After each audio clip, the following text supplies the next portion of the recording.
Never underestimate how important preparation is, especially when it comes to your brushes and your rollers before you actually put paint on the wall. Getting these things prepped and ready to go will be the difference between a professional finish and a very average one. So let's start with the brushes first.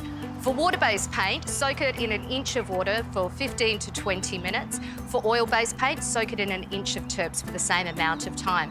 And then you can pull out the brush, give it a good spin, make sure you get all the excess water out, and you know what? You're good to go with a professional finish. And the same goes for your roller too. Give it a really good rinse under the tap so that you can get rid of any excess lint, and then you can get all the extra water out of it, pop it onto the roller cage and spin it down the wall. And then your roller and your brush are in perfect condition to be able to pick up and release paint perfectly onto a wall so that you get that professional finish.